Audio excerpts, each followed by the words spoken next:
Hi, everybody. I have no idea. I was told I was supposed to be talking about the work here. That would usually put me on a path of where I began and where I've ended up. That's not possible because we're all sitting here. So I'll have to just sort of explain where, what, how, and also I think my family's here, so I'll probably have to keep things a little bit in order. My daughter is the adult in the family. And I think she's here. She was here not long ago. Are you here, Or? My grandsons? Her mom? Well, okay. Well, we'll avoid Mendocino history because that's too diverse. But I got here from Kansas. I came here from Marin County, marvelous Marin. But prior to that, I was in school in Kansas City at art school, never having known what to do with my life. My dad used to ask me what my plans were, and I'd say, I guess I'll be an art teacher because nobody could really plan on making a living. Oh, that's nice, thanks. At art.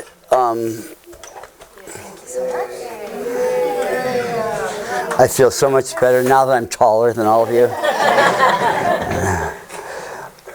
How's your lighting? I like that. Love it.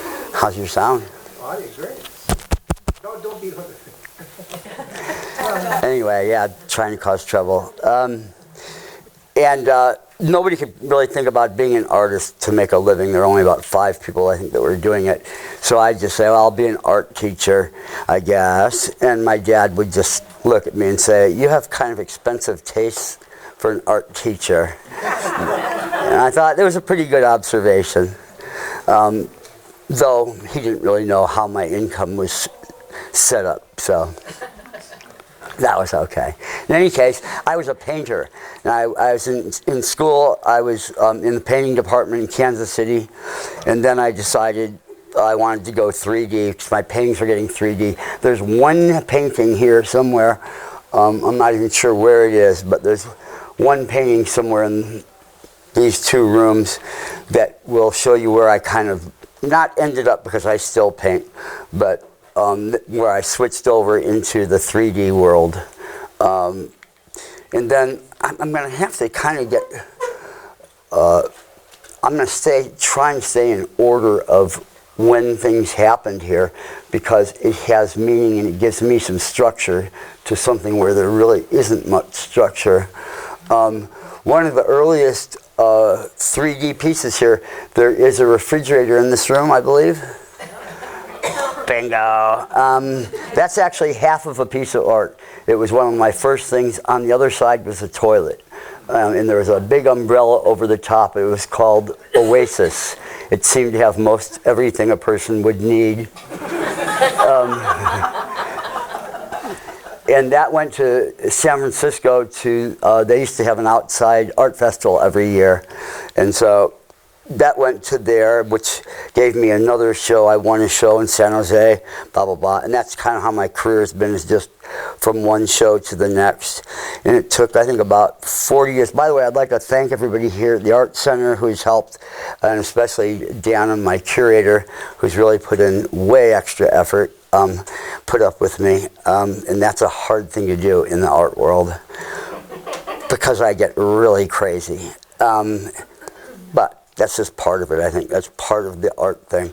In any case, this is where I sort of began. I was neurotically involved with everything. Right here, these are all from Glass Beach. They're all the Blue Willow plates that are no longer to be found at Glass Beach. In fact, I understand there's nothing to be found at Glass Beach anymore. Too bad. It was a great source of materials for somebody with no money. The first time I got any money was when I was 21 years old. I got a letter from my dad, and it was filled with $25 savings bonds that people gave me when I was born. And there was about $450 worth of savings, and I thought, oh, I'm rich. And I went to the bank and found out I had like $800. So I immediately went to the surplus store and bought all these bullets. that I'd been looking at for a long time, desiring them a lot. And so this is very early. It's had many names. Now it's called Hoarder. It made sense with the doorknobs and all this, and the center, buddy center. I always was thinking, I liked bullets, but there always seemed to be a better use for them than we were making of them. And so I thought, well, I tried to think up into the modern world of like missiles and things. I can't really think of what to do with them. You okay? No, but you're kind of cutting out sometimes. Oh, really? It happens. You're wiggling a little. Well, they want me to stop wiggling? No, stop wiggling. That's what the police always say that to me. They always say, how come you can't stop moving? And I always just tell them I didn't know I was supposed to. And one of my last encounters with that group was when he looked in my eye. He said, I noticed that your pupils are constricting when I put a light in your eyes. And I thought, and I said, I'm glad to hear that, otherwise I'd be dead. And he didn't understand. And I was trying to figure out what he was using for his measurements of anything. And so I read the Drug Investigator's Manual, having a great deal of importance to my life. And I remembered that he probably was mistaking pupillary constriction for capillary constriction. And that didn't surprise me much.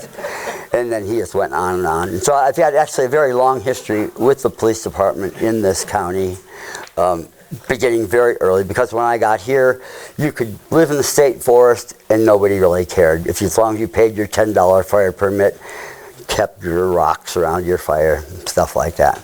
But that all changed as soon as they realized we were all going to do it. In any case, moving onward through the art, I'm trying to think. There's probably one on this other side of the wall. No, that's later. Cross traffic. Yeah, or wherever. Yeah. Anyway, I was beginning to get religion in my life. There had been a dearth of it. I didn't really think there was any reason for religion. I still don't. It seems obsolete to me. Plus, and I don't mean to offend anybody, you can all think whatever you want, but I just don't see any reason for our complexity to have begun like this, which seems to be a popular opinion amongst those who think there is a God. That's one of the last things I was painting was the picture. That picture is it's enigmatic in a way. It's hard to tell what's going on. It looks like Jesus off the cross and then a pyramid. That pyramid was what I thought of as God, and he actually was made of peppermint ice cream. Which is a strange one. And the thing that looks like Jesus was not, it was me running down the road in Marin County naked. And being in fear that I would get arrested, but it seemed appropriate at the time, and I was willing to take that chance. I ended up in the loony bin in Marin, which is a really nice place if you've got to go to one. They're really nice people. The art, I'm neurotic about stuff, so there's like a neatness to it. Even though I use materials that are thought to be recycled, they are recycled. Everything is kind of recycled in the universe. But I tended to use things like that. There's a window over there I see. That's all broken glass. At a time early on in my career, I decided I only wanted to use things I found. And so I looked for where car accidents had happened and things like that, because it was a good source of glass and plastic and things like that. But it was really limited, so I had to start going to the secondhand stores, which I found to be a great source of materials, also a great source of religious materials, since everybody seemed to throw away everything that was given to them at their confirmations and things like that. And so you'll see an abundance of this stuff in my work. It doesn't necessarily relate to religion. I'm more interested in souls than I am in religion. There are 3 pieces in that room that are all souls, and they represented something to me. One of them, they were all sneakers on one of them, and those were like the sneaky part of the universe, which is pretty much all of it. And then there's the working class on the far end of the wall there, and that's the other part of the universe, the ones that aren't sneaking. And then in the middle are the virgins, the ones that have never touched the earth. They've never been in use. They were given to me by John Chamberlain, who was one of our great local artists until a few years ago, when he very thoughtfully pulled off the road and died, which I thought was really nice of him to do. I've sometimes thought about if I wanted to like stop this incarnation pulling into the oncoming lane, but that gets it's messy and it takes other people into the equation, which I don't necessarily think about. I don't really want to do that. Yeah, it seems like a moral position. Morals have always been a very important part of my life, though probably not standard morals, because they don't make any sense to me. I don't really get them.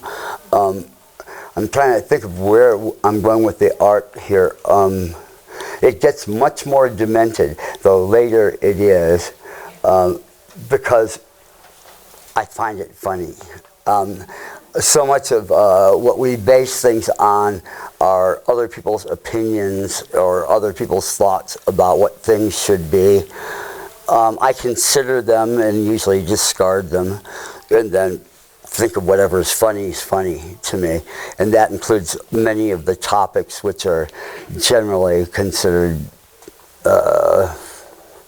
uncool or politically incorrect. That's one of my favorites. Politically correct is, to me, is really one of the dumber concepts we've come up with, because it eliminates all the humor from everything. And political incorrectness seems to be a great source for humor. Unfortunately, people are very sensitive about whatever it is they get sensitive about. I haven't figured that out yet, except it seems to be everything. And the less fun they have, the more sensitive they are. I discovered that in New York. I was at a show at the Everson Museum in Syracuse. It had been kind of a boring museum until a man named Jim Harithus took over, and he hired people from Attica Prison to do shows there and things like that were considered pretty radical. He bought naked people for, or models of naked people for their permanent collection and stuff, and generally caused a lot of commotion there. I didn't realize how sterile a place it was until I was showing the other side of this. It was just the toilet part of it. And on the top of it was a statue of the Virgin Mary surrounded by 2 porcelain swans. And I thought I treated it very respectfully. I also had used about 8 other things in her place prior to that. But I liked her position. She was looking down like at the toilet in that position like that. And then in the toilet, if you were bold enough to open it up, you'd see there were like lines of pennies and nickels and dimes and things like that inside. That had various meanings. At that show, I had installed it and left, and when I came back, the secretaries in the office told me it had caused a terrible commotion starting like the day after the show opened up, and that people were very offended by it, and that they'd collected all the newspaper articles because they had just said to people, just write a letter, we don't want to hear about this. And it was all these complaints about the Virgin Mary and the relationship to the toilet. And I thought, well, that's really far-fetched. I didn't really even go there at all, but they were going there. And I ended up making a book on this topic, and it was called Hispanic Art Too Hot for Syracuse. The show was all artists that had Hispanic last names. And that was a question, too. People look at me and go, you're a honky. No, what are you doing here? And I also wasn't political in the same sense. There was a lot of Viva la Revelation in that show, or Revolution, I should say. Mine was my personal thing was Viva la Revolution than that. And it caused enough trouble to get the bishop or the cardinal, somebody in New York, involved. And the only other piece that was mentioned besides mine was a very abstract painting that had one of those tapestries of and he was wearing shades, and that was really offensive to people. And so the cardinal weighed in on that one, saying that, well, the artist was from Bogota, and that if he lived in this modern day, he'd probably be wearing shades too. So the whole thing I found strangely interesting. When I got into the show, the piece at the opening of the show, the way they usually do it is they've got a wall, and you have to walk it going directional, as good robots do. And there was a piece of art there that was on a stand. It was a three-dimensional crucifix. It was glass, so you could see in, and hanging on the cross was a very beautifully carved and painted statue of the devil with his penis hanging out and the lightning bolts coming down. And I looked at that and I thought, whoa, somebody's looking for trouble. And it was never in any of the articles, and then I wondered why am I controversial? Even trying to be at that point. And then so I started investigating Syracuse and found out they had 13 days of sunlight a year. And that was a good indicator to me of why things were kind of bent there. And people were, I guess, hoping that God would change things. I don't think it's happened. Well, it probably has happened. The world is going towards a much hotter place. It's getting way more like hell, which is kind of great, I think. The world won't care. We will. We've come and gone.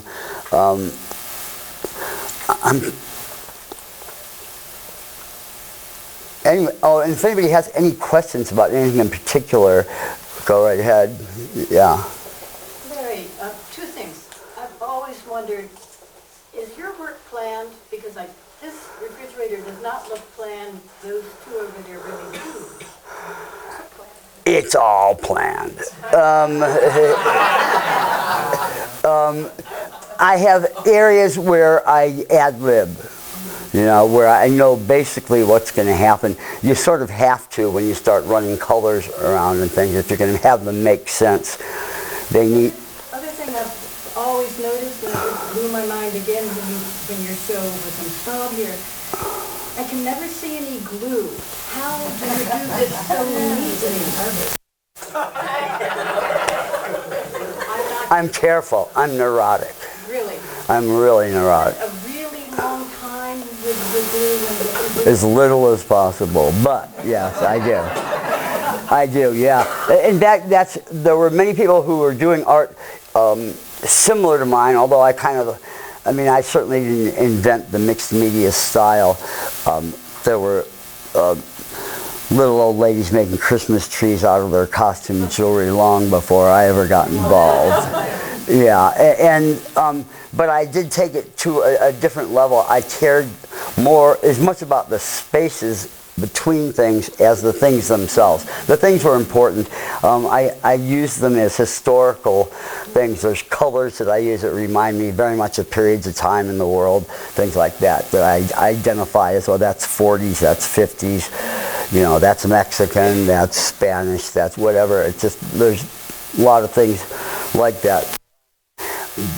But like I said, it's the stuff in between, the spaces, that actually differentiated me from a lot of people. A lot of this, it's really easy to get messy with mixed media, especially with glue and stuff if you're not planned out, if you don't know what you're going to do. Also, I mostly use epoxies, or kind of the grand finale of it all, although I use any type of glue available, and there's new ones all the time. And there's new epoxies all the time too. I've run into problems with it where I've had to go to the Midwest, and I've given them instructions on what to get me to give a class over a weekend, and gotten there Saturday morning and having said we couldn't find the epoxy you told us about. And I said, well, that's really great. So I don't know how we're going to do this class. And they said, well, couldn't you use silicone? And I said, they can, but I won't, because I don't like it. It irritates me terribly. It also is a terrible glue to use for art, because when things do fall off, which they occasionally do, you can never glue anything there again, to the best of my knowledge anyway. There may be some new solvents available.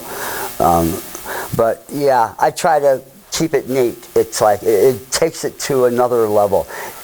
People become more serious if they see you've cared about something. It's kind of like with your cars or something, you know, if you have a beat up car and you don't take care of it, the police will be much more likely to stop you because they don't think you care about your car. If you look like you care about it, they'll treat you better. And cars have always been a part of my life. You can probably tell I have a deep relationship with them. And it goes way back into my childhood. I've always loved cars. And in the time where they got absurd, became completely absurd, in like the late 50s, they were styling themselves after rocket ships. America was in the age of, you know, rocketry. We were going to the moon, except for those of you who think we never went there. Although I suspect this room is not filled with you folks. It's kind of, I'm guessing, preaching to the choir, but you never know. People have many secrets, and some they don't keep secret.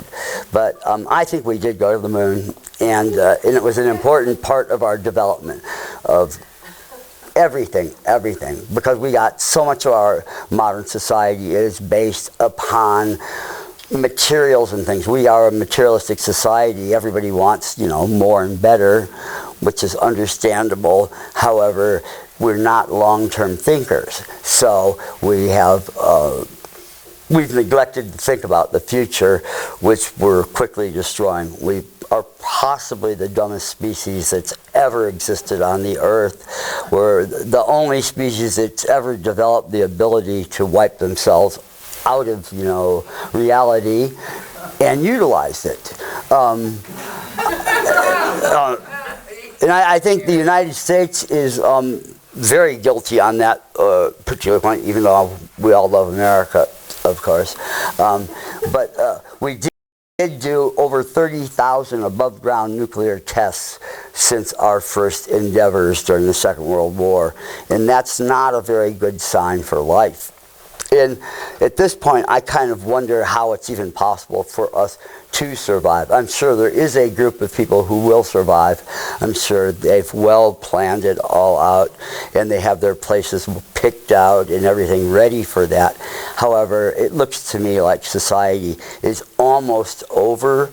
I know that's a radical position to take, but it's kind of what it looks like to me, which means it's time to party. And as I've always told my daughter, well, we had the party, you have to clean it up. And that's kind of what it looks like to me. Is, you know, it was a brand new world. Everything was new. There were things that nobody was expecting, and now it's happening so fast that, you know, next year's iPhone is. This year's iPhone looked really stupid, and that's just the way it is. But I think we're, you know, out of that, we're cheating ourselves of the experience of life itself. That's part of an artist. If I can have an obligation, it would be I would choose to inform people about what's around the corner, or what we've done, or, you know, just reality as I see it, which is questionable. Reality's always seemed like an option to me, more than anything in particular, because everybody has a completely different idea of what they think reality is. I'm always surprised. I'm trying to think if there's any other art in this room, in these rooms. I brought in a lot today because it was the personal stuff that I just sit around and do for fun. You'll have to guess which stuff that is. I'm guessing that you'll be able to. I also have a terrible habit of misusing my materials. I use materials that cancel themselves out a lot, and so I'll end up spending hundreds of hours on something that should have taken me an hour and a half. Because I'm not very computer literate, I don't know how to use Photoshop. If I did, I'd probably turn out a lot more questionable stuff.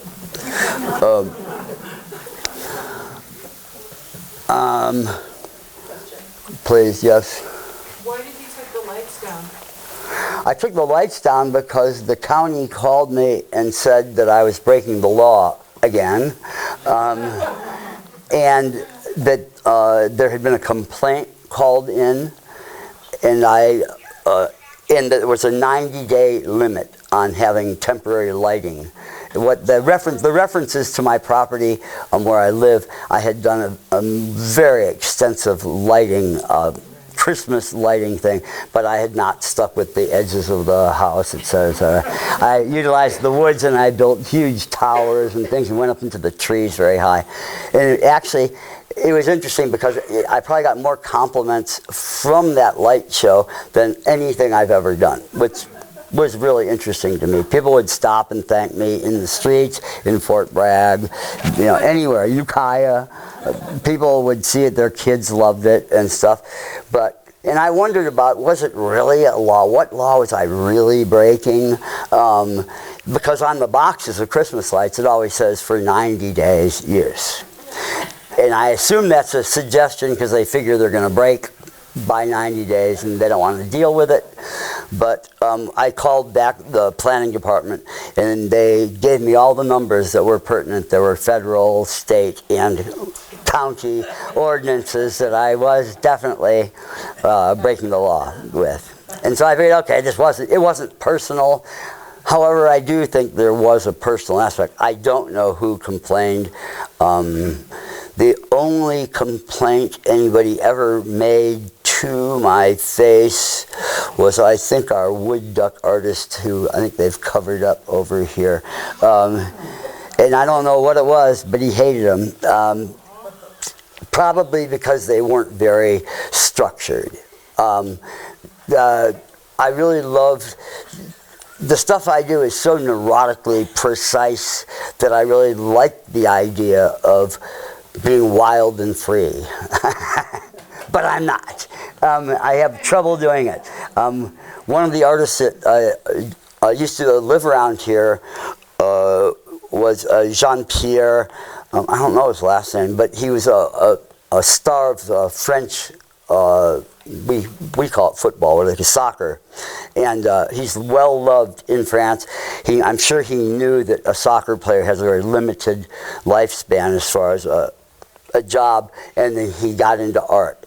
And I've never seen anybody have more fun doing art than he did. I was terribly jealous of him. I didn't particularly like his art, but he had so much fun, it didn't really matter. I don't have fun doing art. It sometimes looks very playful, and there are moments. Thinking of things to do is fun. Doing them is just a job, and often a very frustrating and horrible job. Well, and I'm sure it's killing me. Although I bitch and moan about how we as a society are killing ourselves. I'm primary on that one. And I'll try sort of anything just to see what change it will make in my brain is where I'm talking about. Yes? In that vein, I've got a question because... I didn't say anything about veins. Well, But I'm pretty clean.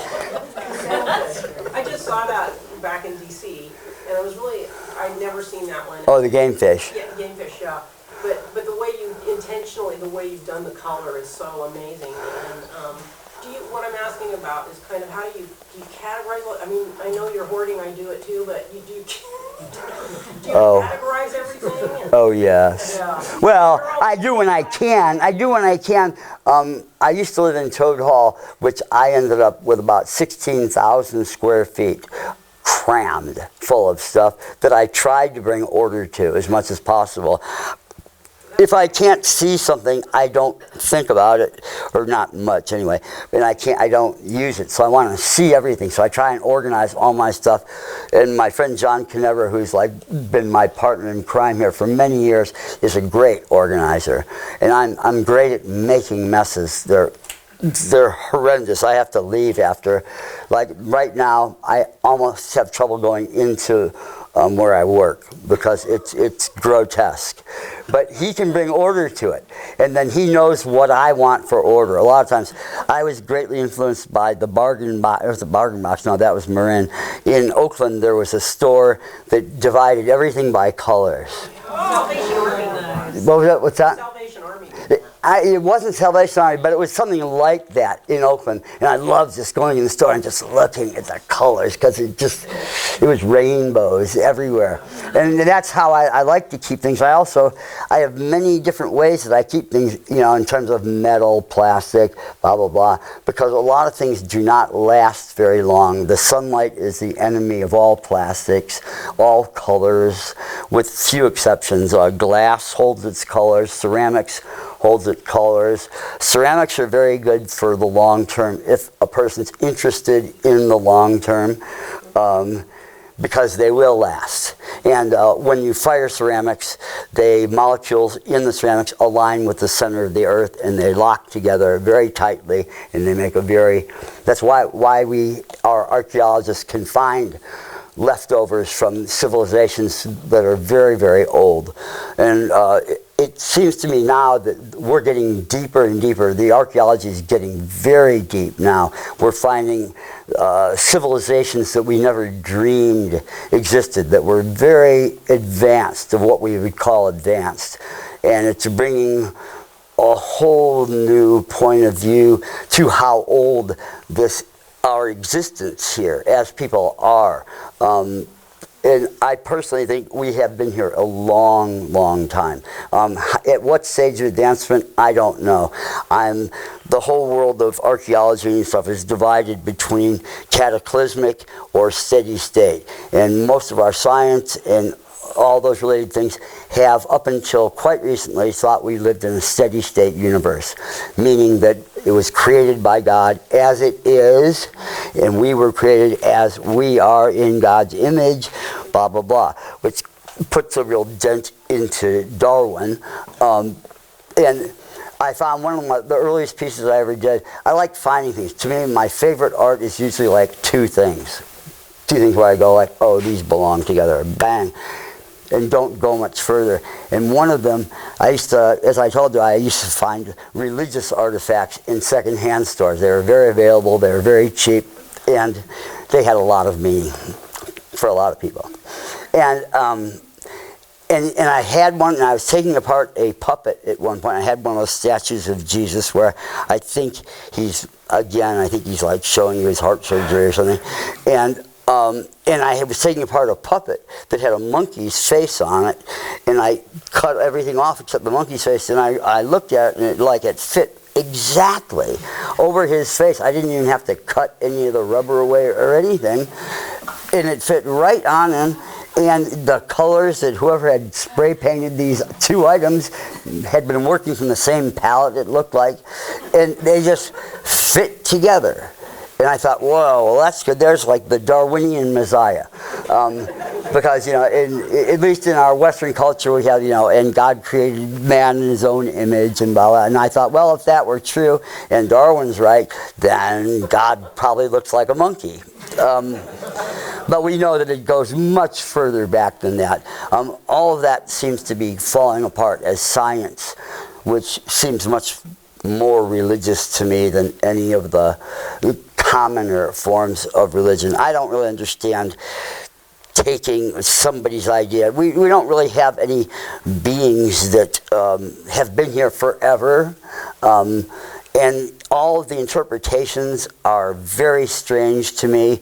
This is God's son, or, his daughter, or... It seems strange. This is our Western world, and it makes no sense to me, especially when I look at something when you get from Judaism to Christianity. It makes absolutely no sense, because in Judaism you have the Messianic prophecy which is in Isaiah. And what they're talking about is the Jews getting their asses kicked for a long time. And then David came, and he was their second king, and he did some ass kicking himself. Very serious. And then for about 1,000 years, the Jews were free of that stuff. Nobody was bothering with them because they'd fight back. And then it went sour again. The Romans came in, took over, and then you get this whole Christianity thing. They're all waiting for a Messiah. And the Messiah is not like, all Messiah means is the anointed one. That means he's the king. That's how the Jews made their king. They anointed his head with oil. That's what Messiah means. It's the anointed one. And they're waiting for a new king. They're waiting for not a nice guy. They're looking for somebody like Moshe Dayan, or somebody who's going to come and kick some ass so nobody else is going to fool with them anymore. And this is kind of where it looks like things have gotten to at this point. This are messianic times. You don't, at the time Jesus, supposedly existed, I don't know whether he did or not. There is no historical references to him. There were historians at that time. There are no references to him until about 30 years after he supposedly died. And if you've ever played telephone tag, which is where one person in a room reads something off a card to somebody, Mary's mom went to the store, gave $3, whatever, like this. It's a story that's very specific. One person tells it to the next. You know what was said because they read it, and then the people go around the room and talk about, they say what they think they heard. And in about 8 people, you get the most distorted information that it's beyond your imagination. They find this at accidents that happen where several people see the same accident. Their stories are so confused. So if you've got somebody who took 30 years before anybody wrote anything down about, the distortions have got to be very strange. And I'm fascinated by, the pop culture aspect of it. The superstar. Although at the time, I don't think that was the case. If he did exist, it was as in a scene. They were a group that were very radical, and now they're digging up their stuff and finding, what their interpretation. It all becomes interpretation, because even when we find old writings, if we figure out how to speak the language, because we had no idea for so many years until we found the Rosetta Stone that we had no idea how these languages were set up or anything, or what the words meant, until we found that. And it had instructions on it in 7 different languages, I believe, all the same message, which was basically, if you're black, get out of town by dark. Something like that. But basically it gave a foundation of something for language. And now what we're finding as we understand languages, we're understanding that the words don't even mean the same thing to us, or that they meant then. The references are completely abstract, and they're fascinating, especially, but they're all based upon myths. That's one of the cornerstones of our society and our thinking, is we have myths.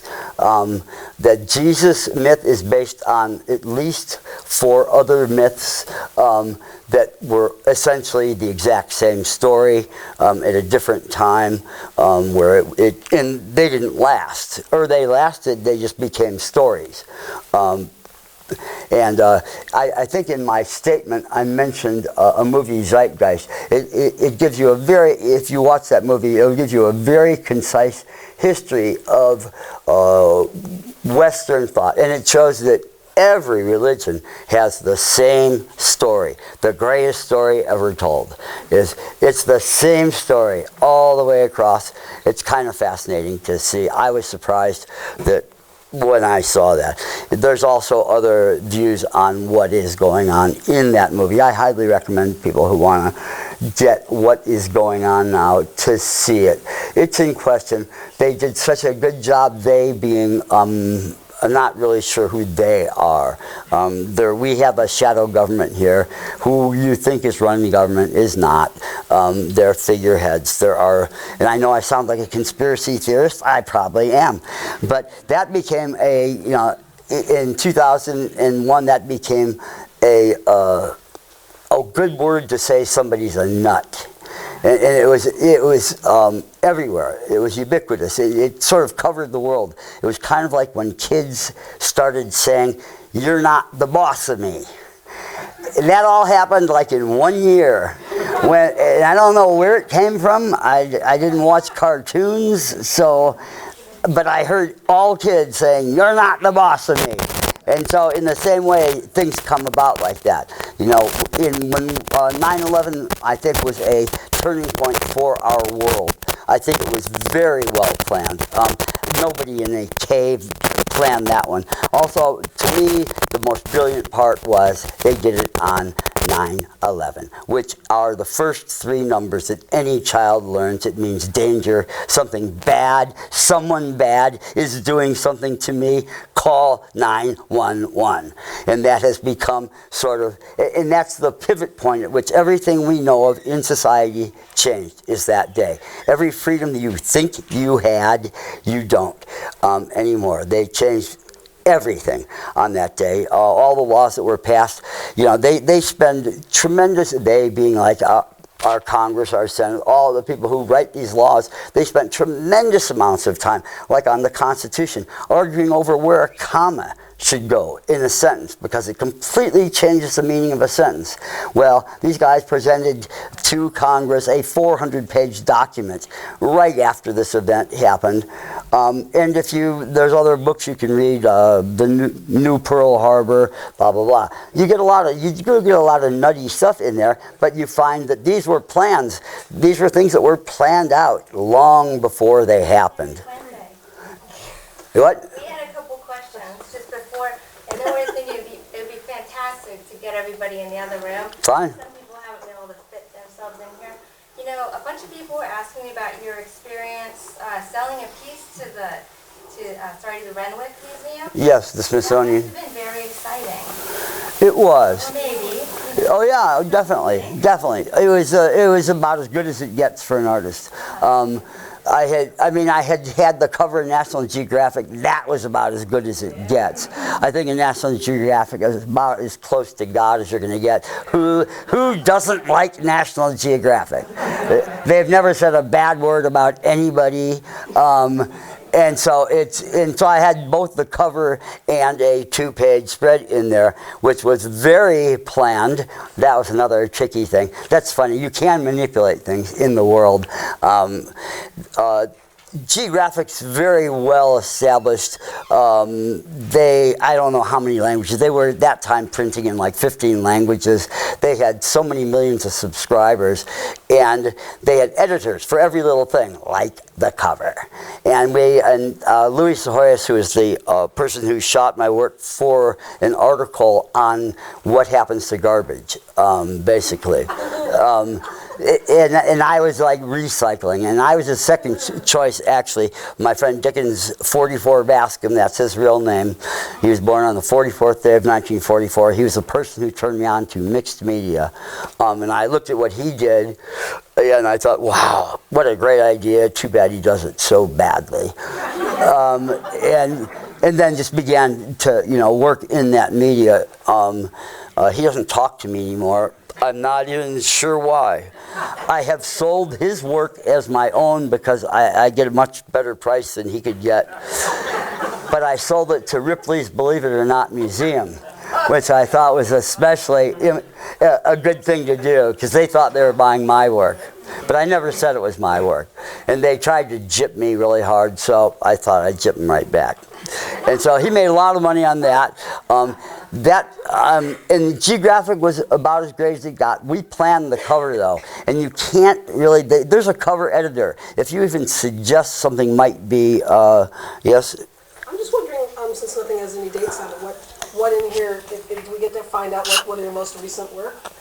The most recent work?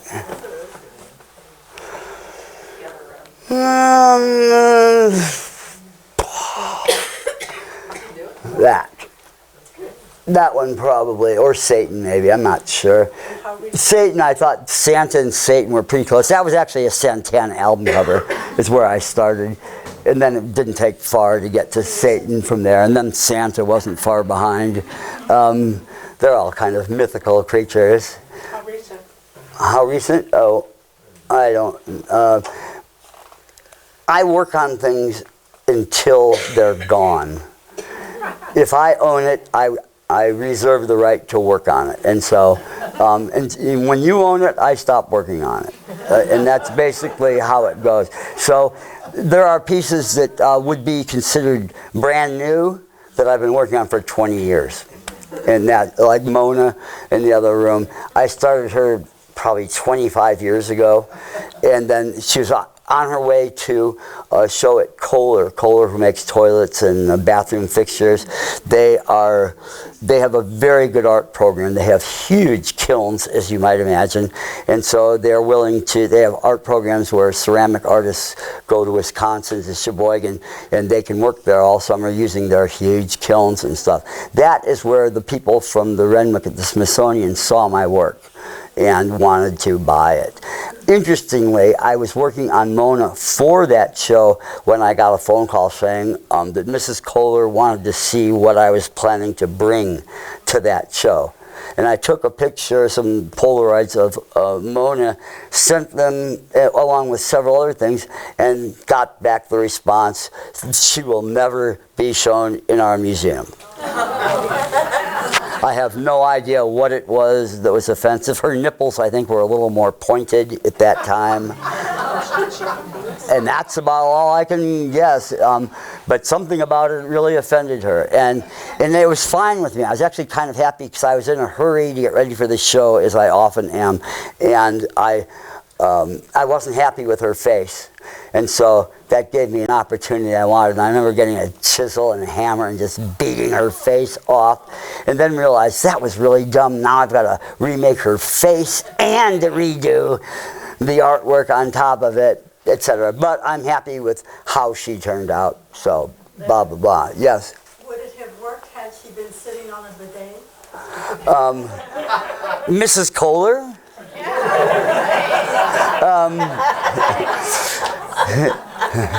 I don't know. I hadn't really thought about that, but I'm glad that you are. And have a nice bidet is my response to that. Yeah, it was thrilling to be. Oh yes, Nick. Well, I didn't mean to cut off your thought. That's okay. My thoughts. The story of the National Geographic, the cover editor, and how that came to be. Okay, we figured out, we'd seen enough covers that we knew what they liked. And I had done another mannequin called Angel, and we thought, oh, she'd be perfect for the cover. And so we sat down, and he came to my house to do a 3-day shoot, and I think he stayed for about 5 weeks. We introduced this photographer to another aspect of life he had not even considered. And I've probably been photographed for more geographic articles because he came back at every opportunity, and I was in more articles than you could even imagine. But in any case, we planned that out. We did it, and we knew where they put their logo, where they put their information on the cover, the way it was set up, and we photographed it off-center, which is a weird thing to do for a photographer. And we just did that with a regular backdrop. And then I was in New York for another show, and we decided that we should shoot it with Central Park behind it. And so we took it to Central Park. It was early, about 5 in the morning before the sun came up, and shot all day long for the photo on the cover. And when I went to pick him up at about 5 o'clock, it was getting darker, it was winter time. I was in a Volkswagen convertible I'd borrowed from my girlfriend, or ex-girlfriend, and he had been shooting all day long, thousands of pictures. And when it was time to leave, he had a motor drive with 100 shots on a roll, and he just stuck his finger on the button to clear the camera, and he just went and one of those is the picture that is on the cover of Geographic, which we thought was pretty interesting considering the care he'd put into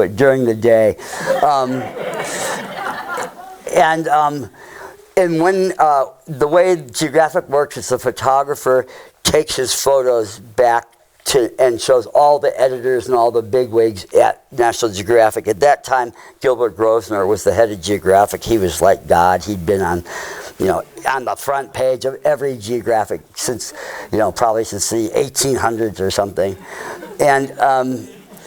And so. And we knew not to ever say anything, but as soon as he put the picture up for other people to see, this is also the process whereby all the other editors come and pick the photos that they want for the story. An example of one of those situations would be the dinosaur story, where he took like 30,000 pictures, and they used 32 of those pictures. And so this is a similar kind of situation where when that picture hit the wall, the cover editor goes, there's a cover if I've ever seen one.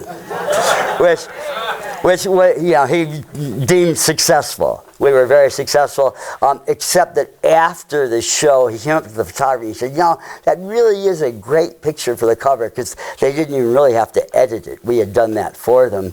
But he looked at it and he said, it's a really weird way to take a picture. Because normally you would have it centered, in the frame and stuff like that. And so, but they never really caught on that it was a plan. And then after that, like I said, that was like a pretty big moment. It's hard to really beat the cover of Geographic. And then when the Smithsonian bought the game fish from me, they'd seen it at Kohler. They had put it up, they'd hung it for about 6 months at the Renwick, which is right across the street from the White House. It's considered the Smithsonian's craft museum. I'm not really sure why I fit into craft as opposed to art or fine art. The difference of those two things, I have, after a lot of thought crafts are things that are useful, like a teapot or a quilt or something like that, and fine art is useless. It's something that doesn't really serve much of a purpose except for your mood or to decorate your home or something. I mean, it has a purpose, but it's not a normal, what we think of as purpose. In any case, they put it up and then they took it down. And it turned out it was their most popular piece. People were coming to the museum, bringing their aunts from Des Moines, Iowa and stuff to see the game fish, and it was gone. And they began to complain. And this was a very interesting process. The Smithsonian, I don't know, at the time they had about 40 million objects in their collection, which is a lot. And they try to show them, so they have a rotation policy of showing, moving it around so people get to see, because it's basically our collection as Americans, as taxpayers. And so, but they do have a process by which an exception can be made to that process if they get a lot of complaints about something missing from the collection. And what they do is they bring all the directors from all the Smithsonian museums together, and they make a decision based upon that particular piece, whether it merits being in not just permanent collection, but on permanent display. And that's probably the highest honor you could possibly get. And my favorite comment I heard from that meeting was Natural History Museum said, we don't rotate the Hope Diamond. And I thought, there's a perfect comparison.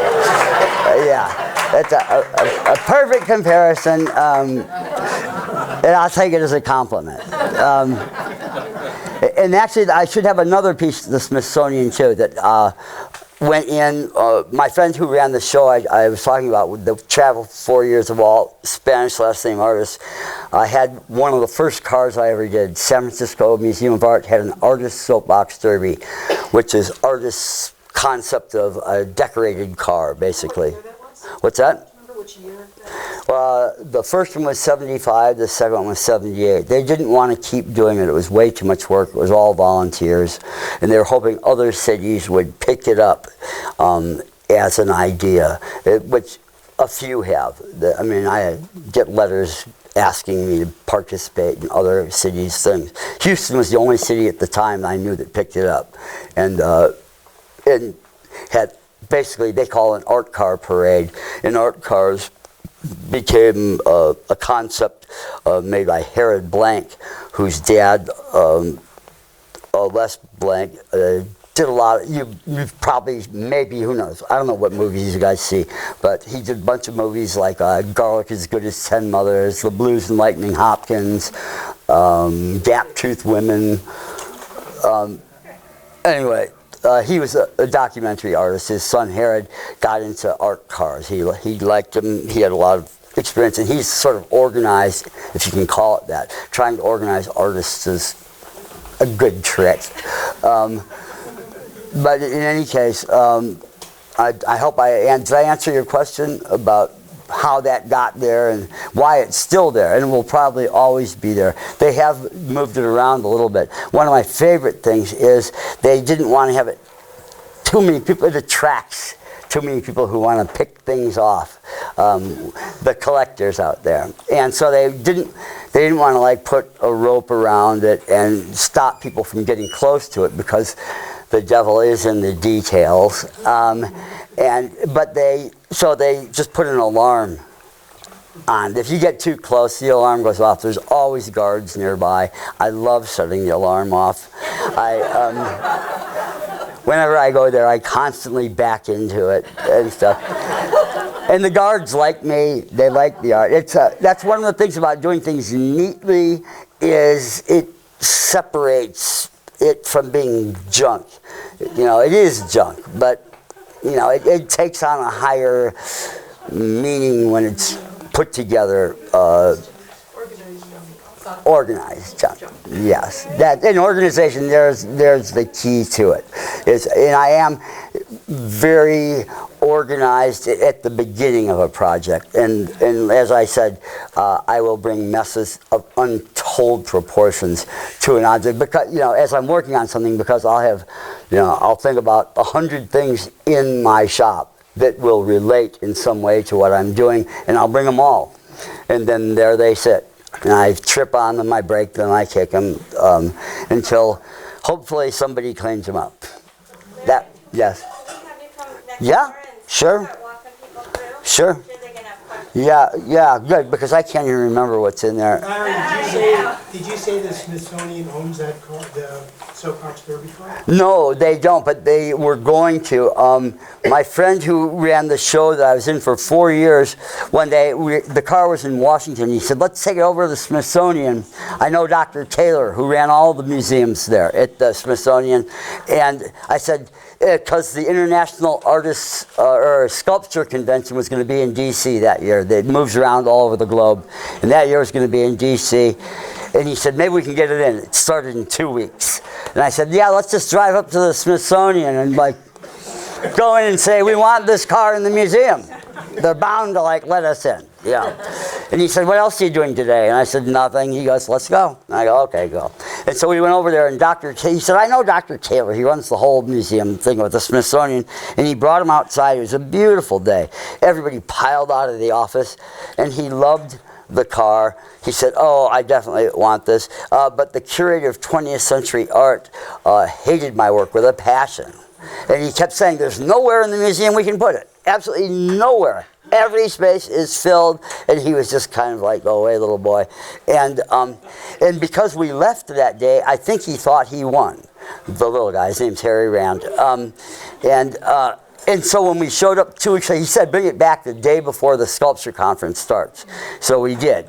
And as we were bringing up the steps, Harry Rand, the curator of 20th century art, was blocking the door physically, trying to keep us out of the museum, which I thought was very funny. I wanted to talk to him. I usually got a very good response to my work. I really wanted to hear somebody's negative stuff. And I had no idea, because he liked artists that I knew that were friends of mine, whose work I thought was in the same vein. It went into the museum. It was put somewhere that in their 150-year history they had never shown a piece of art, which was right in front of the front door in the main. As you entered, it was the first thing you saw, and if you went from east side to west side, it was in your face. If you went to the National Portrait Gallery, in your face. It was basically in your face. And Dr. Taylor called me up and said, I'm buying that piece from you. I want to keep it here. We have the biggest return from that piece of art that we've ever had for any show in our entire history. And I said, and I thought, well, that's a compliment. And he said, no, it's not a compliment. He said, that's a fact. And I said, well, how do you determine that? And he said, I stand at the door and ask people why they're here. And they tell me they brought their aunt to see the car. And he said, and I love that car because people are very suspicious of modern art. As modern art became very hard-edged and like that, a lot of people became suspicious, thinking my 5-year-old could improve on that. And he said it makes them rethink materials, and they open themselves up to a new art experience, which they have at the museum. You know, it's the history of American art anyway. And he said he's buying it, and part of the thing was I loaned it to them, and we were, with the stipulation, we were borrowing it for a show in Mexico City, where we borrowed it and took it there. And while we were in Mexico City, Dr. Taylor died.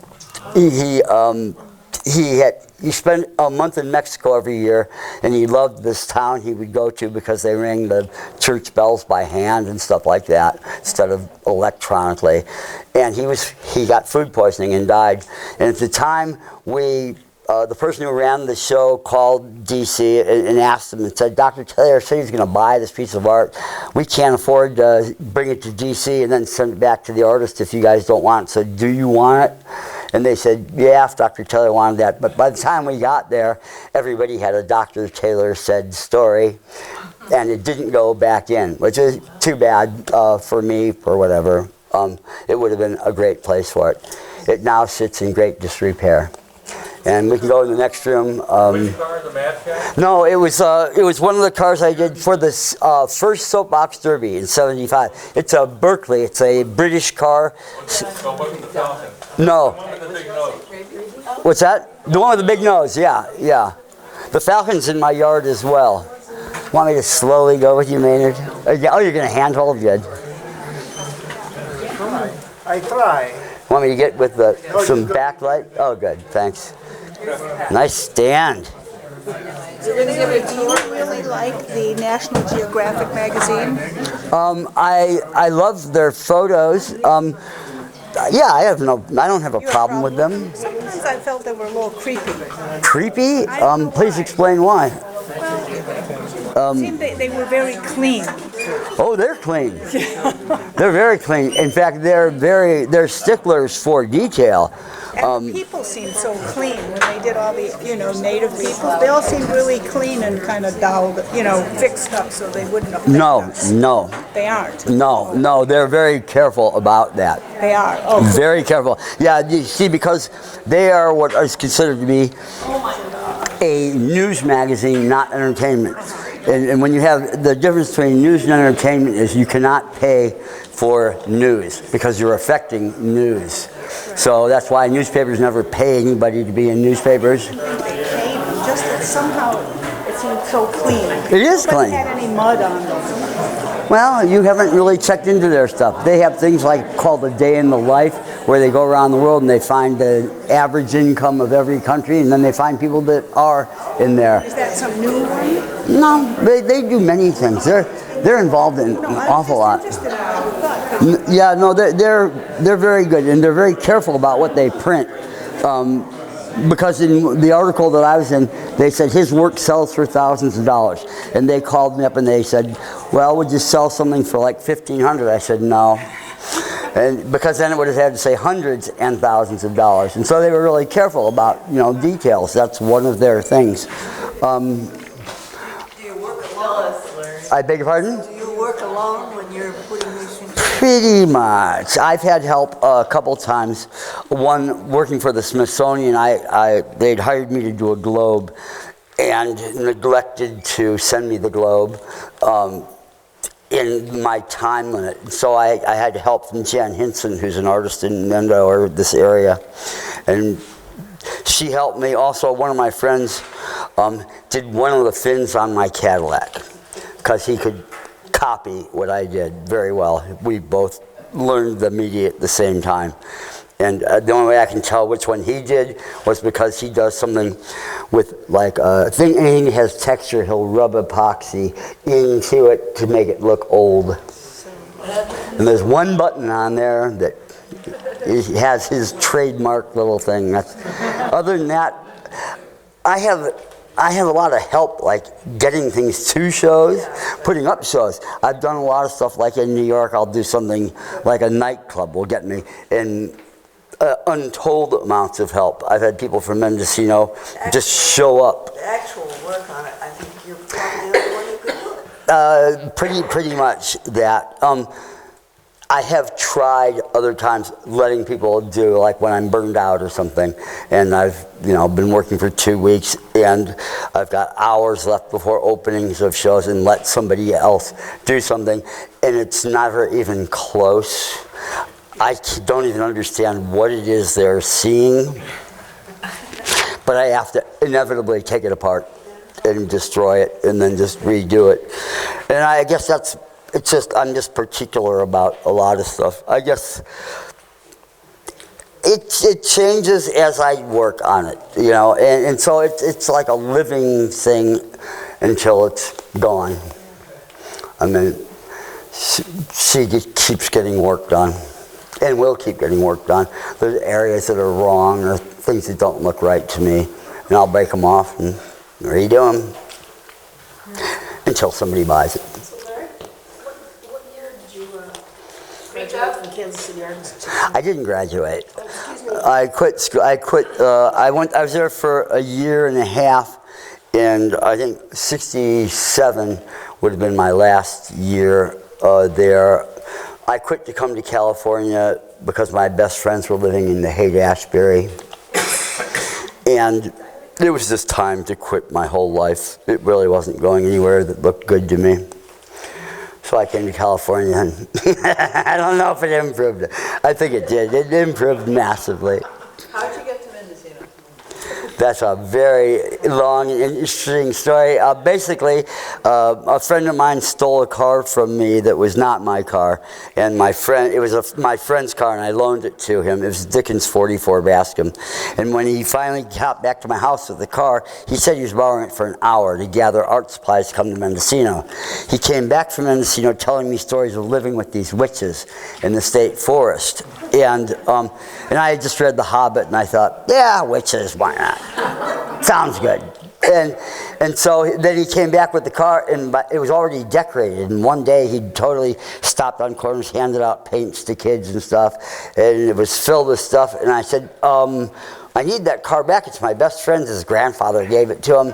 And he said, no, you can't have it. It's the people's car now. And I said, no, it's Bruce's car, and I need it back. And he said, no, you can't have it. And he walked out of my house, and as he was walking out, I had a friend of mine had painted a picture of a police officer, and it was very benign. He was like a crossing guard. He wasn't, wasn't like the 60s, the pig, whatever. And I had it right next to my front door, and as he was walking out, he saw this picture of a police officer, and he pulled this knife out and stabbed the painting and went out the door.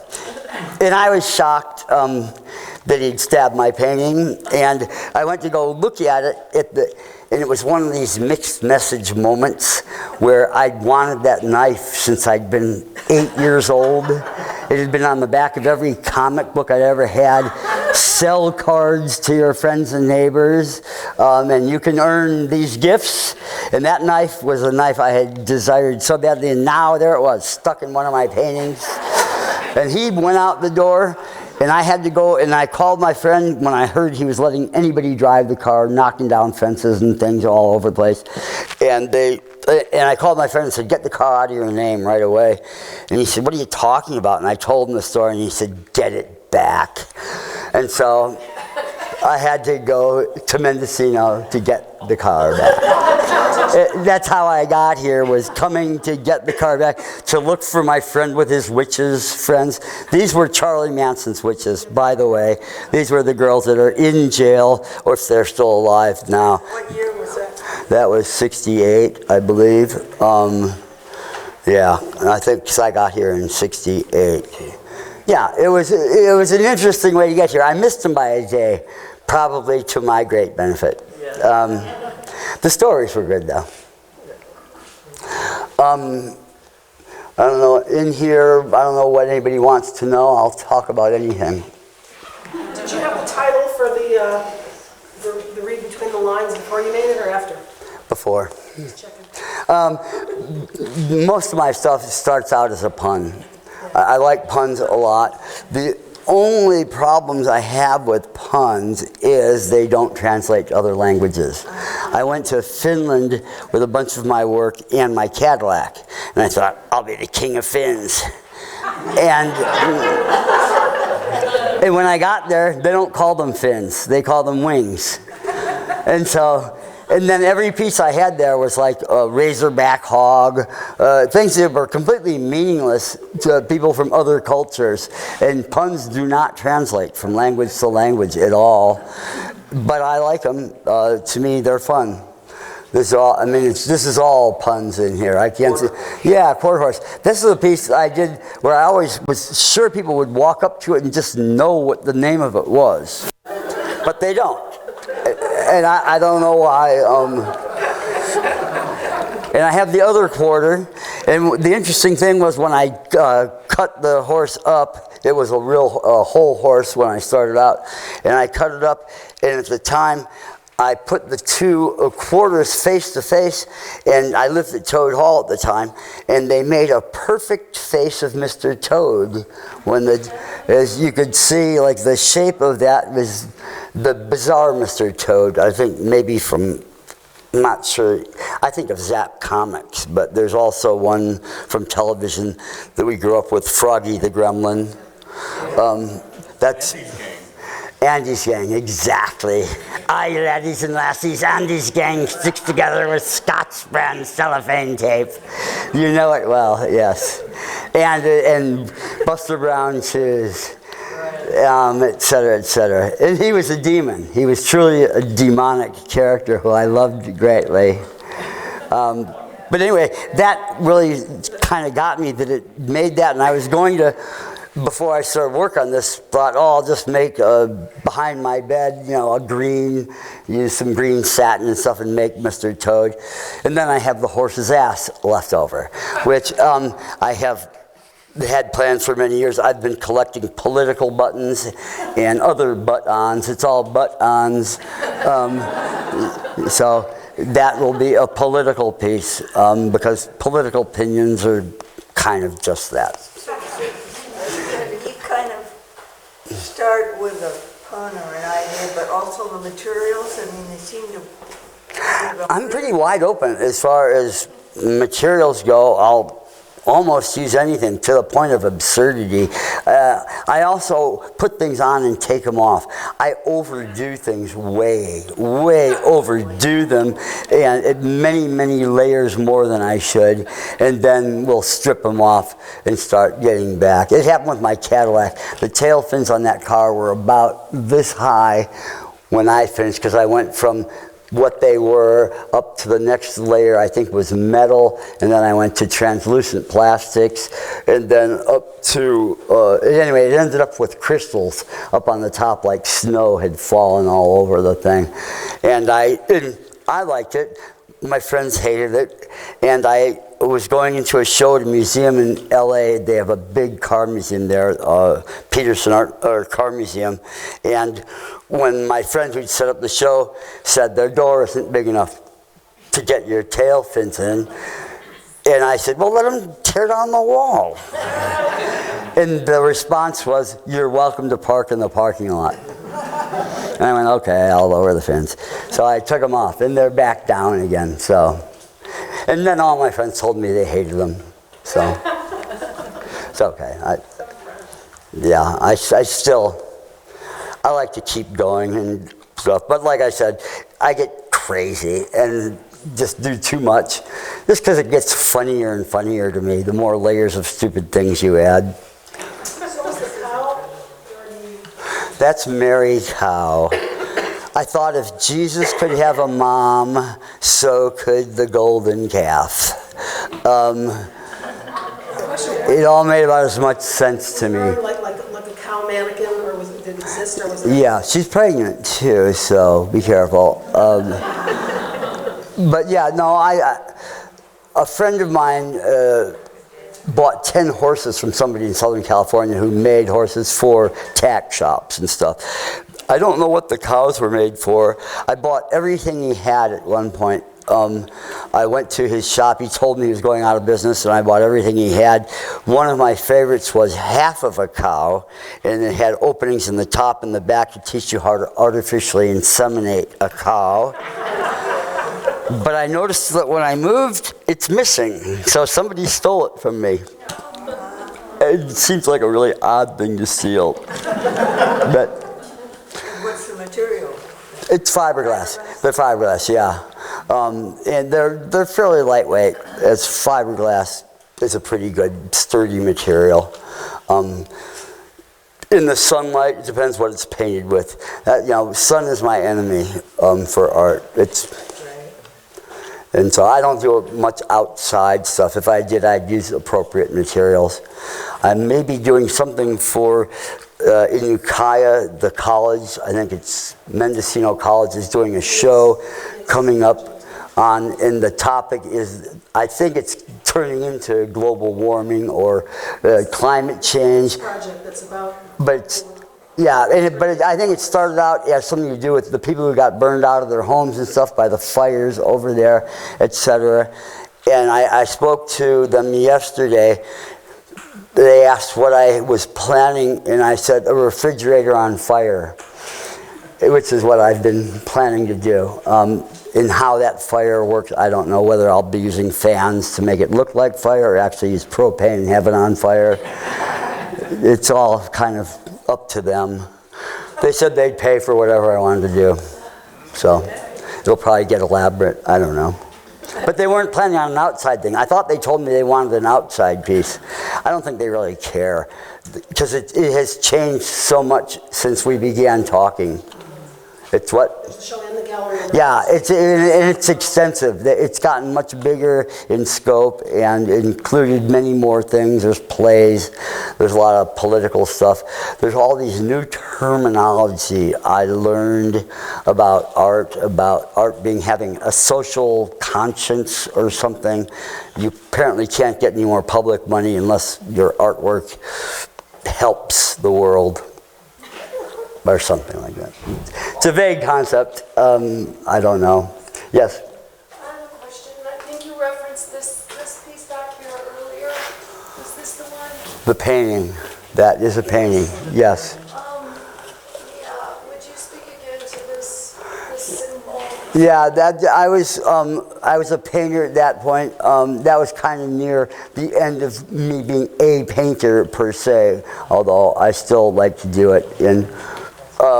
But it had to do with the first time I took LSD. My friend noticed I was in kind of a strange sort of mind, and he took us to an ice cream store where I got a ice cream cone, a peppermint ice cream cone. Something my mom turned me on to peppermint ice cream, and I was so fascinated with watching it melt. I was sure that it was God for some reason. I don't know. It was really one of the first times I ever thought about God, but I was sure that this was God, and I was much more interested in just watching it melt all over my arm than eating it or anything. And then we went to a place called the Baha'i Temple. The Baha'is are a religion, I guess, something like a religion, like Unitarians or something. They sort of accept everybody, but they build one temple in any country in which they exist. And the temple that they built was very near my home. And I used to like going there. It was a 9-sided building. It looked a lot like a spaceship or the Taj Mahal. Very interesting. And we went to go see that. It was some place I always liked going to see. And as we were going in, I had my ice cream cone. My God, and the person who was greeting people at the door said, "You can't take that in." And I thought, I can't take God into the Baha'i temple. And that sort of seemed like a contradiction, but then I finally decided I really wanted to go in, so I threw it away. And that's kind of my religion thing. Next, and that goes on, and that was, where that image started from, that pyramid, that melted pyramid or whatever. It's also the blood and gold that sort of is at the core of our history. I think blood and gold are a good symbol for our religious beliefs. In gold we trust. And blood, yours is fine. Mine, try and hold on to it a little longer. And then the image that looks like Jesus was me running down the road in Marin with no clothes on. I was aiming for the top of Mount Tam, where I thought the end of the world party was certain to have already started, and I was hoping I wasn't too late. And I'd spent the night on the side of a mountain. I actually had jumped off this mountain twice in one day. It was really stupid, and got knocked out the second time when I woke up in the middle of the night. And I thought, okay, well, I had to go through a birth and death and rebirth sequence that was very interesting. I got to see all the faces I had ever worn, or that was the image as I explained it to myself. I understood what dying was like, because everybody always used to say, a drowning man sees his life pass before his eyes. I got to see firsthand what that meant. It was not a movie of your life running backwards, but it was every image that went into your body through your senses came right back out. And that was how you had to empty it out when they say a dying man, or to be born you have to die. That was very accurate. I had to give up all of the images from my previous life for me to be reborn. However, and I was sitting on the side of this mountain in Marin County waiting to be born, waiting for the sun to hit me and give me my new life as a new person, whoever I might be. I was very confused when I came back into my face and it was Japanese. That didn't make much sense to me until I felt my whole reality tilt, and then I saw an American aircraft carrier and realized, oh, I still have a little time left, and to choose where I was going to hit the aircraft carrier. In any case, and then I did die when that happened. And dying is a very interesting thing. In my case, it was like somebody reached down my throat, grabbed my heart, and turned me inside out. And it was a very bizarre experience. And then I was waiting for my new birth the next morning, and I kept waiting as it got lighter and lighter, waiting for the sun to hit me and start my life. And it never did. And I finally realized I was on the north side of a hill. And the sun was never, ever going to hit me. And that if I wanted to be born again, I had to get up and do it myself. And so I did. I got up and climbed up to the top of the mountain, which was difficult, and got to the road, and it was glorious. I'd been freezing all night, and the sun was just wonderful. And I started running up the road towards Mount Tam, and I took off my shirt. It was gorgeous out. And I took off my shirt and threw it away, and I thought, oh, it'd be great till I not have my pants on. They're kind of intrusive. And I thought, don't do that. You'll definitely get arrested. If your pants are supposed to be off, they'll fall off. And I got about another eighth of a mile up the road, and sure enough, I think they were held on by a string or a tie or something, and they fell down on my knees, and I had to stop, and I tossed them away, and then kept running up the road. At the time, I got very nervous. I thought, oh, especially when I went past the Meadow Club, where people were putting saddles on their horses and getting ready to play golf and stuff, and I went running by, and I remember asking God or the universe or whatever, I said, I need a sign because I'm scared here. And then I looked up, and there were two birds flying right down the middle of the road, right in front of me, crisscrossing, and I went, that'll do it. And so I kept running, and I won't get into the second part. It got much weirder because it came as sort of a challenge to me or something when I asked for a sign again because I got nervous. Eventually, I ended up back in the loony bin in Marin. Very nice loony bin. If you have to go to one, by all means, go to Marin. So that symbol repeats itself in some of your other work, did I see? Which symbol? Melting. Oh, that, yeah, well, that's kind of, yeah, it does. It's from that time especially, although everything's kind of melting to me. It's kind of a slow-mo reality is. If I'm not mistaken, I did see it. No, you did. Yeah, you did. What you saw is you probably saw drawings for that that I did before the painting. Yes, I do pre-draw things and stuff like that. I was just curious what it represented. It's sort of God, but it's sort of like the pyramid. That's the real mysterious thing. I can't quite figure out why it's on our $1 bill, since we have a separation of church and state. But it is. It's definitely on the $1 bill. It looked like rattlesnakes surrounding it. Those are corn.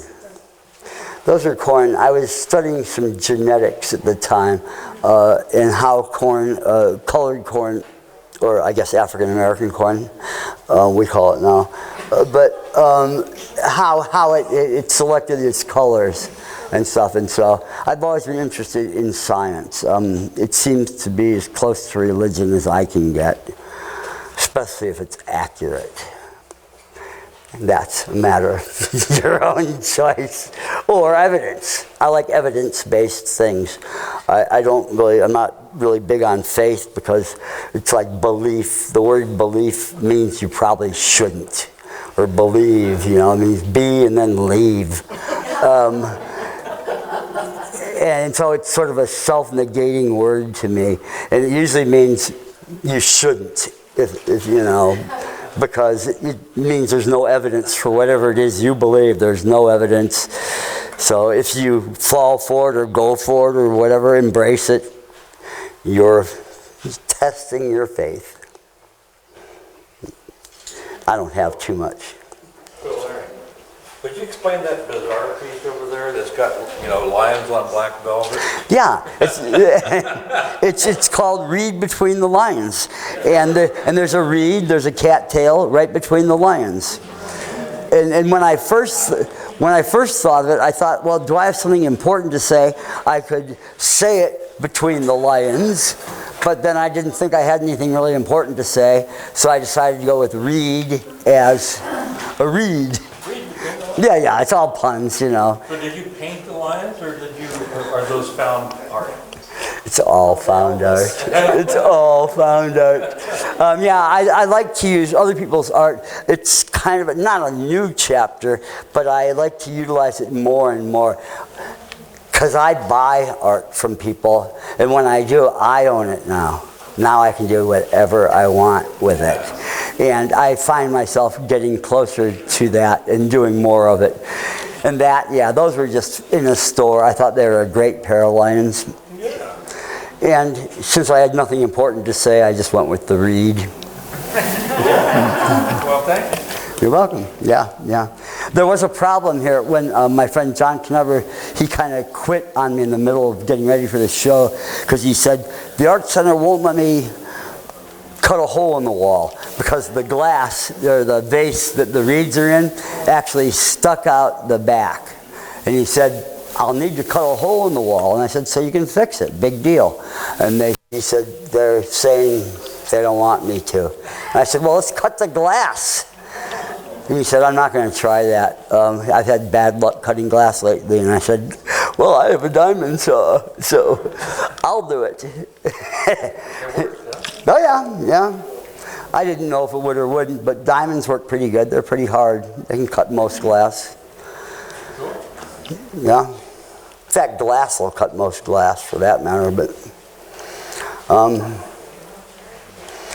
there's one of my favorite pieces. It's called Cross Traffic. Yeah, it's one of my favorites. It's a pretty old one, and I thought, well, the models change every year, and that's sort of how I felt about going to the secondhand stores and seeing the just profusion of Jesuses. And I've always found, like I said, Christianity was interesting to me right from the start. My best friend, when I was 10 years old was a Christian Scientist, his mom, and I went to church with them, and then I started reading Mary Baker Eddy, and I found her very interesting. She has a very interesting point of view on reality. And then as I got older, I got to use the Christian Science reading rooms as my I Ching. Instead of throwing an I Ching, I just go to the Christian Science reading room, and they'd have a passage outlined in the Bible, and then Mary Baker Eddy's commentary or opinion about that. And she was kind of a very spiritual person. And so I liked it. And besides which, the images, the cars and all that, it just seemed like a natural to me. New models every year.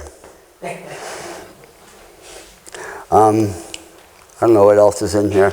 I was on a big photography kick for a while. I have a lot of stuff that I've started in the photography world. There's one of them that's pretty much as is. This one I did the cover of a book called Art Cars. That's all that is. But it seemed pertinent or something. Then there's your soul period. The souls began at Glass Beach because they were so abundant. And I used to carry, 100-pound sacks out. They were a bitch. They were wet, and they had half the shoes attached. But it seemed worth it doing. I don't know why I didn't think of golf carts or things like that. But I just for one thing, you had to sneak through Georgia Pacific or Union Pacific or whoever owned the mill at that time to get into what we call Glass Beach now. There was really a series of about 5 beaches there, each one, and it separated things by weight.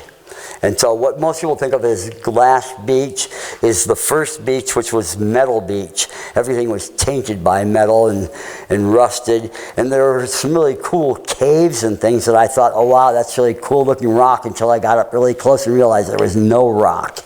It was all springs and valves and pieces of machinery and stuff crammed into the side of the wall of the cliffs.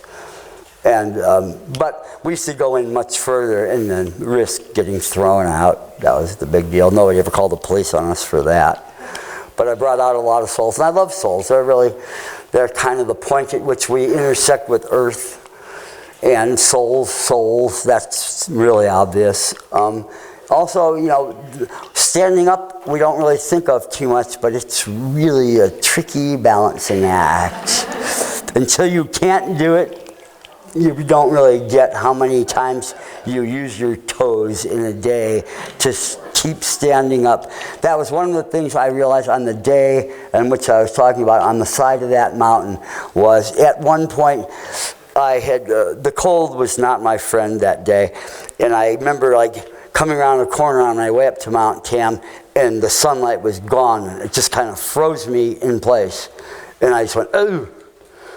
And then as I kind of turned, I could hear a radio. It sounded very much like tuning in a radio where you're trying to get a far off station. And I could hear, as I turned my body, I could hear the radio tuning in.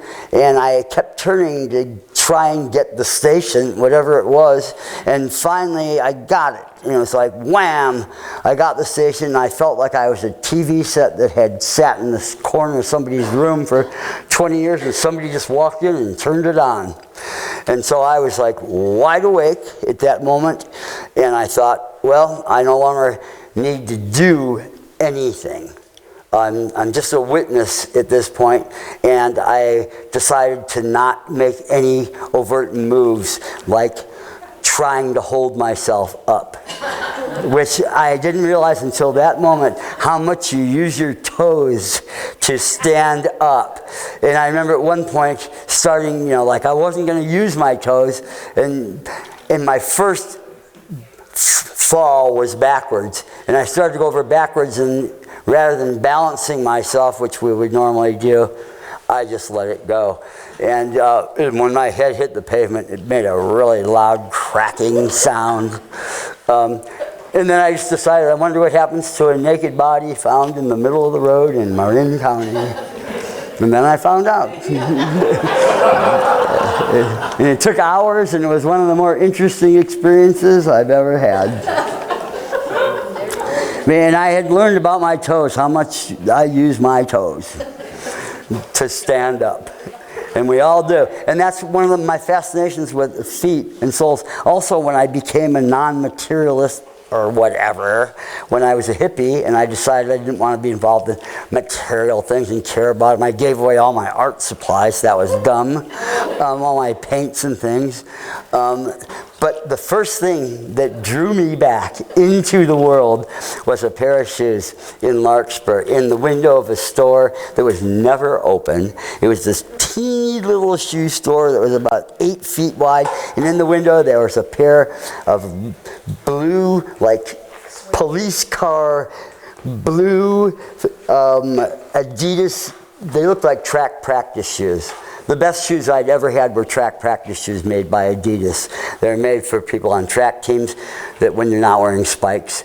They were ostrich skin. They weighed about like a feather, yet they were very sturdy and wonderful shoes. And this was before shoes and other things became important, like the names of things. I should give credit to my mom for this. My mom was very influential on my life. She had a very wry sense of humor and was very much into culture and would give me every opportunity. She'd drive for hours to get me to art school and stuff like that on Saturdays and stuff. But once she liked also being hostess for parties. And one party she had, at the time you never saw a label of anything. Labels were on the insides of everywhere. And at parties like that we'd have or something, I would notice that people would come in, go into the kids' room or whatever, and drop their mink stoles and stuff and let the sides fall, and you could see who made that mink stole or something like that. It was very much a thing because there were expensive dealers and labels and things like that at a time when we didn't all become walking advertisements for companies that just stuck the names of their products all over us. And my mom got all of her friends to let her cut all the labels out of their expensive clothing, and she very carefully sewed them on her jumpsuit and was covered with all these expensive labels. And it wasn't until much later in life that I realized how big an influence that had on me. And it was just, yeah. So.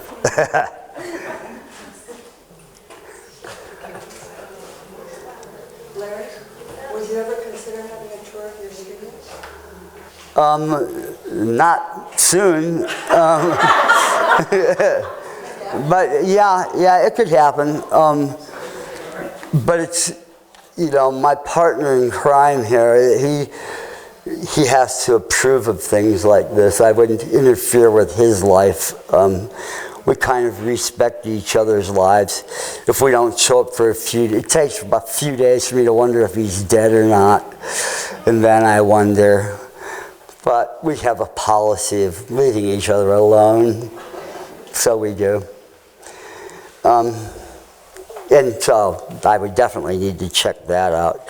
And yeah, I do it. I've done it.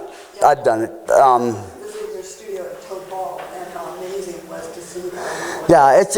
It's a fascinating thing to do, especially now having moved, but into a much smaller space. Things are much more organized by necessity. However,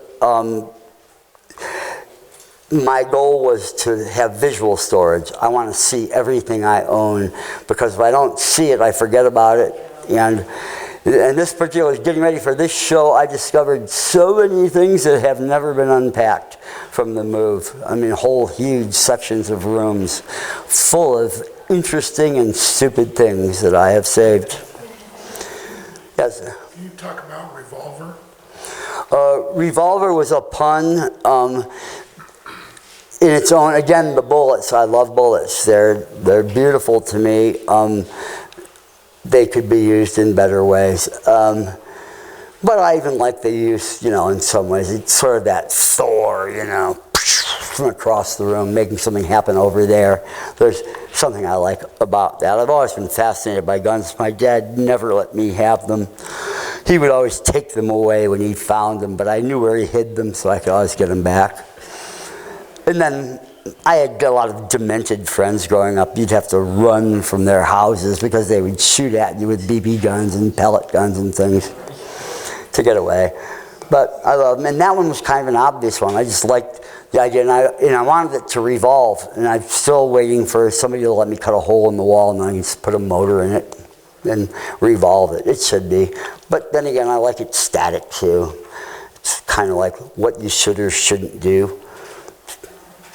Optional. How old is it? Oh,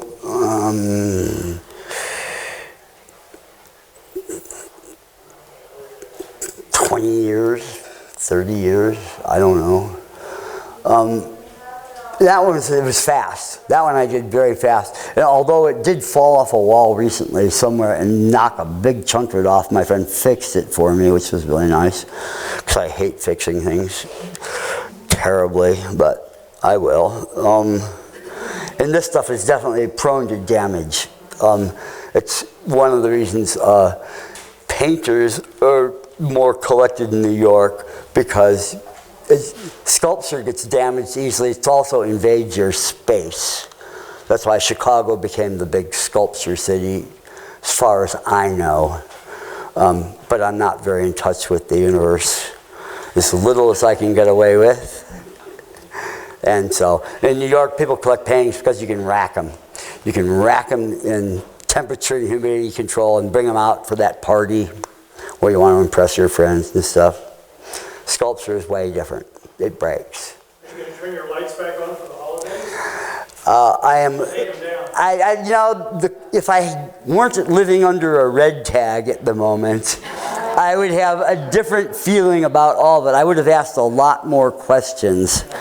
But I was really happy to hear that was what the phone call was about, because we've been dealing with the planning and building department because I forgot to get a permit for an addition on my studio that I started building. So I've been up here for 50 years, and I don't think I knew anybody that ever had a permit to do anything. So it was kind of an odd concept. It's kind of like, well, what do you need?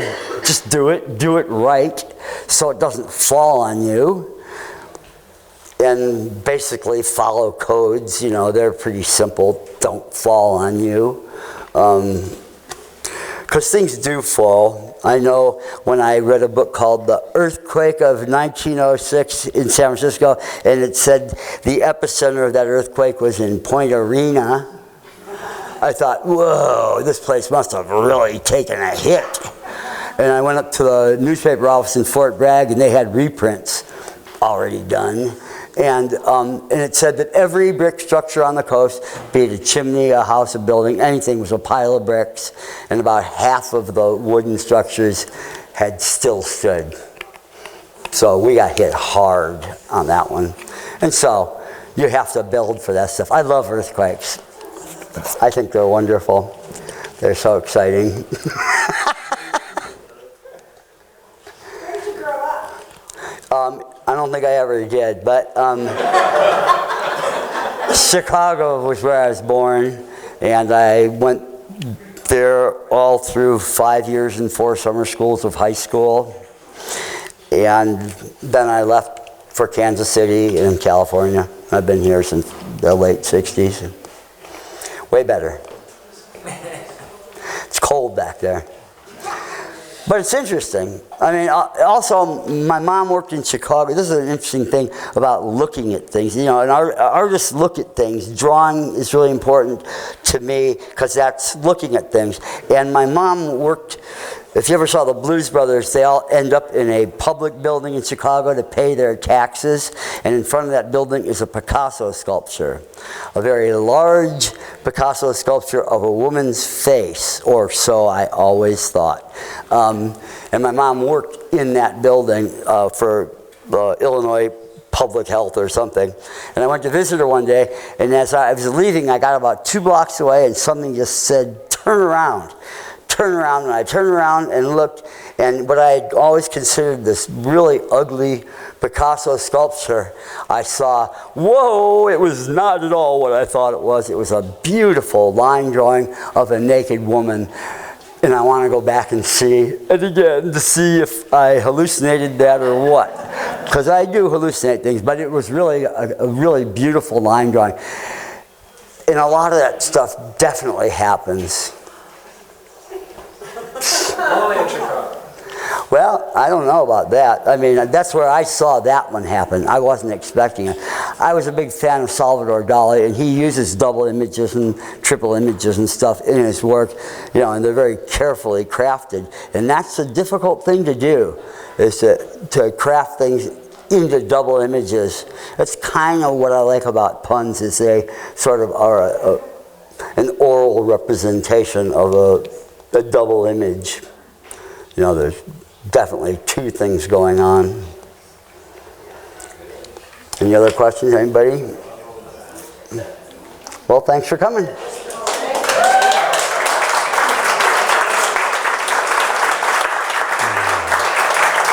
And thanks for shooting, Maynard. Thank you, Maynard.